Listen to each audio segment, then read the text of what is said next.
Welcome to the Miners Podcast, episode 6 with Mabushe, season 2.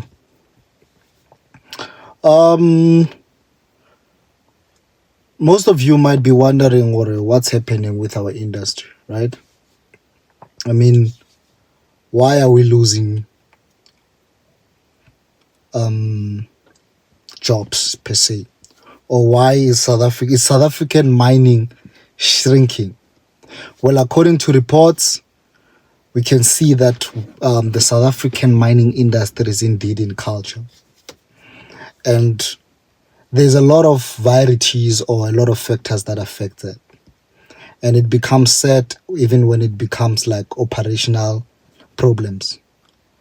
But mainly the operational problems, besides being bad management, we can really also sometimes blame the government's role in everything. Because at the center of it always comes to policy and how government run things. For example, in the last 35 years, right, in the mining industry, it is reported that only in the gold sector alone, gold mining, we have lost around, in the last 35 years, we have lost around 443 or 42,000 jobs. That's a lot of jobs, right? And then the other contributing factors, it can reach up to 500 and something thousand jobs being lost when we include other sectors like your platinum and what. But mostly non-gold mining operations lose jobs based on the fact of the prices, like the commodity prices, the shareholding prices, stuff like that. But now, as I was mentioning, that at the center of everything, besides operational problems, those operational problems are also contributed by a careless government. Once the government doesn't have control of Transnet, we are due for disaster. Once government doesn't have control for Eskom, we're due for disaster. Because, as I said, the factor that contributes to mining closure or mines closing, number one, it is from government's perspective. Because we have seen high costs of electricity rising, right? We have seen a lot of power cuts, like your load shedding. That was a killer moment for the mining industry, right? And then now it went to which this one is tricky because it benefits people like me, right? For example, you have the BEE policy or the transformation policy, something that we needed as South Africa, right? Because I don't feel like most of young black people would have been mine managers, superintendents, or having big positions within government, within private sector in the mining industry. You know why? We won't dive into that. But at the same time, a lot of black people wouldn't be doing business with mines. So, but now the tricky part is that the transformation has become a thorn in the eye of mine owners. Most of us, we don't own the mines. We have Australian companies that own the mines or foreign companies that own the mines. So those guys, they have a problem with transformation, right? They have a problem with BEE policies, whatever that is included in that bundle. And some of them we have seen it with who's that guy? With Elon Musk, right? So there are a lot of Elon Musks out there, people that don't want to invest in the South African mines based on the fact that our BEE policy, it doesn't suit them right. You understand? They're not for that transformation. They just want to do business and put the people that they like in power or in charge, and then they do business. So as much as if BEE policies benefit us, at the same time they're at the center of lack of investment or people pulling out. And then you have your shrinking ore grades. Like, you know, when they say this ore is high grade, wara. It's becoming scarce, man. High grade ores are become scarce. And when the grade of ore is not that good, it's pointless to mine it. We can mine it, but it's pointless, you understand? So just go and ask people that you work with, or if you don't know what is grade, you ask them, and then I think they'll give you explanation on that. But you know, if you're working in the mines, they tell you, oh, yeah, here there's high grade. Because that is money. That is where the value of the ore is.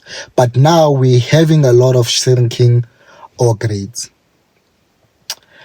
And party to that, we are extracting deeper and deeper, right? And the moment we go deeper in the mining industry, the moment a mine goes deeper, the more the costs rise. It needs companies with muscles to go deeper underground. It needs company with muscles. It needs people that are good managers that will also ensure safety for people, because the costs are just crazy. If you can see how much it is to sink a shaft, it's a lot of money, man. And also to maintain shafts, also the electricity costs. If you can see that, you can see, oh yeah, this thing is too much. So you have companies like BHP who left and said, oh, actually they created South 32, right? It's more like that the major part where they created South 32 to take care of South African what, but they went to Australia and said, we're sticking with where we come from. You have, is it Ashanti Gold? I'm not sure if it's Ashanti Gold, but you can search about it. I think it's Ashanti Gold, where they sold their last operations to Harmony, which is Mponeng. Because they saw the more we go deeper, man, is the more this thing is going to cost us. The running of this operation is too much. So that's why the industry is in trouble, and the prices are not doing any justice. Like, if you look at gold prices, you know, when you must just check, but when you're looking at the news, they like to say gold is to an ounce is this, how much, and that's what I'm talking about if you don't understand. So yeah, but right now we're just having to put our faith in making sure that Transnet works, so that we can keep what we have already, that Eskom works. Like, if Eskom goes into shit, we are bullshitted ourselves. You understand? Like, we're in trouble ourselves. So let's just hope government comes through, Eskom guys come through, Transnet comes through, and everything works in order, man. But with the policy part, for me, I'm saying keep it, bruh. Keep it. Don't even touch or change that thing. Like, let's just keep it. And if there's where we can play around, the people that vote, us that vote, the voters, and we must give a mandate and say that we want this policy not to just benefit the connected, but benefit us as a country, right? And then, yeah. And operational wise, I just hope our managers, our engineers find solutions to whatever problems that they're facing, and the unions, since there's labor representatives, they play a critical role in the mining industry. They also be on board, because we are in trouble. As much as if our gold price, platinum prices are rising, Yeah, I mean, we're also seeing that South Africa is also being forced to abandon coal. That's a big issue there. To abandon coal so that we can mostly focus on green type of vibe for climate change control, which is also putting us in an awkward position as a country because it can lead to massive job losses again. It can lead to massive job losses again. And the people that have invested in solar, they can become millionaires in the next 10 years, 20 years, right? But those that are but solar power and solar energy doesn't really require manpower like in the coal industry, for example. So let's just hope we find a balance in between, because at the end of the day, we also need to take care of our climate. Can't be sweating all the time there. But